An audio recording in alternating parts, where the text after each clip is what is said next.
ഭീകരവാദം ലോകത്തിന് ഭീഷണിയായി തുടരുന്നുവെന്നാണ് പ്രധാനമന്ത്രി നരേന്ദ്രമോദി പറഞ്ഞത്. സമാനമായി സൈബർ രംഗത്തും സമുദ്ര സുരക്ഷാ രംഗത്തും പ്രശ്നങ്ങൾ ഉയർന്നുവരുന്നു. ലോകത്തിന്റെ പുരോഗതി യുദ്ധത്തിലല്ല മാനവികതയിലെന്നും പ്രധാനമന്ത്രി നരേന്ദ്രമോദി. സുസ്ഥിര വികസനം ഭാരതം കാര്യക്ഷമമായി നടപ്പാക്കിയെന്നും പ്രധാനമന്ത്രി പറഞ്ഞു. ഭീകരവാദം ലോകത്തിന് ഭീഷണിയായി തുടരുന്നുവെന്ന് പ്രധാനമന്ത്രി നരേന്ദ്രമോദി. സമാനമായി സൈബർ ആക്രമണങ്ങളും കടൽ സുരക്ഷാ പ്രശ്നങ്ങളും വെല്ലുവിളികളായി ഉയർന്നുവരുന്നു. ലോകത്തിന്റെ പുരോഗതി യുദ്ധത്തിലല്ല മാനവികതയിലാണെന്നും പ്രധാനമന്ത്രി പറഞ്ഞു. Friends, success of humanity lies in our collective strength, not in the battlefield.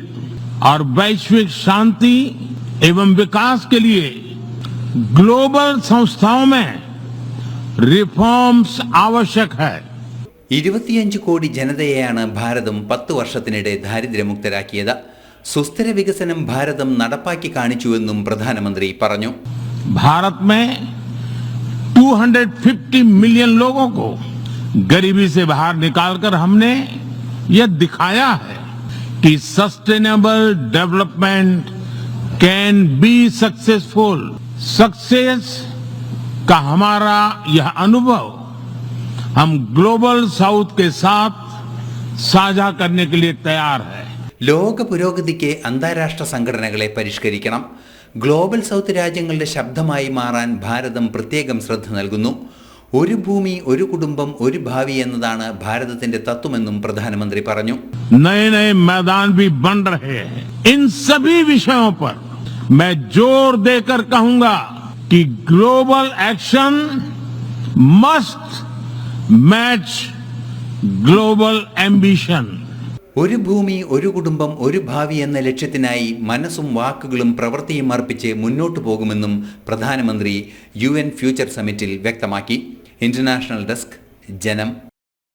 ഐസനിലേക്ക് ഒന്ന് പോകണം. അതിന് മുമ്പ് പ്രകാശൻ വേലുക്കുട്ടിയുടെ ഒരു കമന്റ് ഉണ്ട്. പ്രദീപ് ജി, മോദി എന്താണെന്ന് അറിയണമെങ്കിൽ അമേരിക്കൻ ചാനലുകൾ കണ്ടാൽ മനസ്സിലാകും എന്നുള്ളത്. വിദേശ ചാനലുകൾ അല്ലെങ്കിൽ US അടക്കമുള്ള വാർത്താ ചാനലുകൾ ഈ സന്ദർശനത്തിന് നൽകുന്ന പ്രാധാന്യം, അതിന് നൽകുന്ന കവറേജിനെ കുറിച്ചാണ് സൂചന.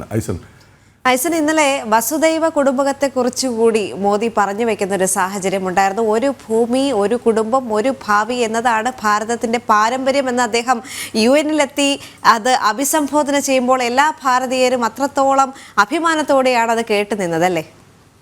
തീർച്ചയായും ദേവിക, നമുക്കറിയാവുന്നതാണ് നമ്മളുടെ ആ ഒരു പാരമ്പര്യം, അതായത് ഭാരതത്തിൻ്റെ ഒരു ചരിത്രം എന്ന് പറയുന്നത് ഏറ്റവും പൗരാണികമായൊരു ചരിത്രമാണ്. ഈ ലോകത്തിലുള്ള ഏറ്റവും പൗരാണികമായൊരു ചരിത്രമാണുള്ളത്. ആ ചരിത്രത്തിൻ്റെ പശ്ചാത്തലത്തിലാണ് ഇത്തരത്തിലുള്ള ആശയങ്ങൾ, വലിയ ഫിലോസഫികളെല്ലാം തന്നെ ഭാരതത്തിലുണ്ടായത്. ഭാരതീയ തത്വചിന്തകളുടെ അടിസ്ഥാനം തന്നെ ഈ വലിയൊരു പാരമ്പര്യത്തിൽ ഊന്നി നിൽക്കുന്നു എന്നതാണ് യാഥാർത്ഥ്യം. ആ വലിയ പാരമ്പര്യത്തിൻ്റെ ഭാഗമായാണ് ഈ വസുധൈവ കുടുംബകം, എല്ലാ ലോകത്തുള്ള എല്ലാവരും ഒന്നാണ്, ഒരു കുടുംബമാണ് എന്നൊരാശയം മുന്നോട്ട് വയ്ക്കുന്നത്. അതിനെ കുറെ കൂടി കൃത്യതയോടെ അല്ലെങ്കിൽ കുറെ കൂടി പ്രൊഫഷണലായി അവതരിപ്പിച്ചു എന്ന് വേണമെങ്കിൽ നമുക്ക് പറയാൻ സാധിക്കും. അതായത് ഒരു ഭൂമി ഒരു കുടുംബം ഒരു ഭാവി എന്ന കൃത്യമായ ഒരു മറുപടി അതിൽ നിന്ന് എല്ലാം തന്നെ കിടക്കുന്നു എന്നതാണ് ഏറെ പ്രാധാന്യമർഹിക്കുന്നത്. അതായത് ജിയോ പൊളിറ്റിക്സിൻ്റെ വിഷയങ്ങളായാലും പരിസ്ഥിതിയുടെ വിഷയങ്ങളായാലും അതുപോലെ തന്നെ വംശീയ കലാപങ്ങളുടെ വിഷയങ്ങളായാലും ഈ വിഷയങ്ങളൊന്നും തന്നെ നമ്മുടെ മാനവികതയ്ക്ക് വേണ്ടിയല്ല, മറിച്ച് ഇതെല്ലാം തന്നെ മാനവികതയ്ക്ക് വിരുദ്ധമാണ്. അത്തരത്തിലുള്ള പ്രശ്നങ്ങളെല്ലാം തന്നെ അവയെല്ലാം പരിഹരിക്കപ്പെടേണ്ടതുണ്ട് എന്നൊരു നിലപാട് തന്നെയാണ് പ്രധാനമന്ത്രി തുടർച്ചയായി പറയുന്നത്. അത് വസുധൈവ കുടുംബകം എന്ന ആ ഒരു നമ്മളുടെ രീതിയിലുള്ള, നമ്മളുടെ പാരമ്പര്യത്തിൻ്റെ രീതിയിലുള്ള അല്ലെങ്കിൽ സംസ്കാരത്തിൻ്റെ രീതിയിലുള്ള ഒരു പരാമർശം എന്നതിലുപരി ഇന്ന് അതിനൊരു വ്യാഖ്യാനം, ഒരു ഡെഫിനിഷൻ നൽകിയിരിക്കുന്നു എന്ന് നമുക്ക് മനസ്സിലാക്കാൻ സാധിക്കുന്നു. വൺ എർത്ത്, അതുപോലെ തന്നെ വൺ ഫാമിലി വൺ ഫ്യൂച്ചർ എന്ന് പറയുമ്പോൾ ഒരു ഭൂമി ഒരു കുടുംബം ഒരു ഭാവി എന്ന നിലപാട്, അതായത് ഈ ലോകം മുഴുവൻ ഒരു ലക്ഷ്യത്തിന് വേണ്ടി ശ്രമിക്കുക, ഒരു ലക്ഷ്യത്തിലേക്ക് മുന്നോട്ട് പോവുക, അത് മാനവികതയുടെയും മാനവിക പുരോഗതിയുടെയും ലക്ഷ്യമാവുക എന്ന കൃത്യമായൊരു നിലപാട് പ്രധാനമന്ത്രി പറയുന്നതോടെ വളരെ കൃത്യമായി അദ്ദേഹം നൽകുന്ന സന്ദേശം തന്നെ ഭാരതം തങ്ങളുടെ ചരിത്രത്തിലും തങ്ങളുടെ തത്വശാസ്ത്രത്തിലും ഊന്നിയ ഒരു വിഷയം, ഒരു സമാധാന സന്ദേശം മുന്നോട്ട് വയ്ക്കുന്നു. ഈ സമാധാന സന്ദേശം തന്നെയാണ് തുടർച്ചയായി മുന്നോട്ട് വയ്ക്കുകയും ചെയ്തത്. ഇത് തന്നെയാണ് ഇന്നലെ പ്രധാനമന്ത്രി വളരെ കൃത്യമായി UN സമ്മേളനത്തിലും വളരെ കൃത്യമായി അദ്ദേഹം പറയുകയും ചെയ്തത്. മാനവികതയാണ് പ്രധാനം, യുദ്ധമല്ല വിഘടനമല്ല എന്ന് വളരെ കൃത്യമായി അദ്ദേഹം പറയുമ്പോൾ മനുഷ്യ സമൂഹം ഒന്നാണ് എന്ന് അദ്ദേഹം പറഞ്ഞു വയ്ക്കുകയാണ്.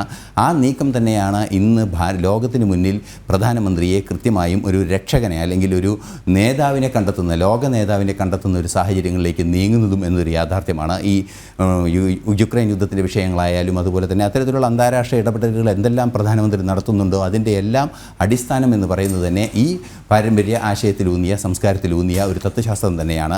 തീർച്ചയായും ഓരോ ഭാരതീയനും അഭിമാനിക്കാം, ഓരോ ഭാരതീയനും വിശ്വപൗരനായി സ്വയം കണക്കാക്കാം. അല്ലെങ്കിൽ നമുക്കെല്ലാവർക്കും ഈ ലോകത്തിന് വേണ്ടിയുള്ള ഒരു ആശയം നൽകിയ വലിയൊരു ചരിത്രത്തിൻ്റെ അല്ലെങ്കിൽ വലിയൊരു സംസ്കാരത്തിൻ്റെ ഭാഗമായവരെന്ന് അഭിമാനിക്കാനുള്ള സാധ്യത തന്നെയാണ് പ്രധാനമന്ത്രി തൻ്റെ ഓരോ നീക്കങ്ങളിലും അവതരിപ്പിക്കുന്ന കാര്യങ്ങളിലൂടെ പുറത്തു വരുന്നതും അതിൽ കൃത്യമായ ആശയങ്ങൾ ലോകത്തോട് സംവദിക്കുകയും ചെയ്യുന്നത്. ദേവിക. യെസ്, അത് തന്നെയാണ് ഒരു വിശ്വഗുരുവായി പ്രധാനമന്ത്രി നരേന്ദ്രമോദി മാറിക്കൊണ്ടിരിക്കുന്നു. അല്ലെങ്കിൽ സമാധാന ദൂതനായി മാറുന്നു, വിശ്വ നേതാവായി മാറുന്നു. എല്ലാവരും ജോ ബൈഡൻ അടക്കമുള്ളവർ ഇഷ്ടത്തോടെയാണെങ്കിലും അല്ലെങ്കിലും നിർബന്ധിക്കപ്പെടുകയാണ് മോദിക്ക് പിന്നിൽ അണിനിരക്കാൻ, അല്ലെങ്കിൽ മോദിയുടെ മാധ്യസ്ഥ്യം സ്വീകരിക്കാൻ, അല്ലേ?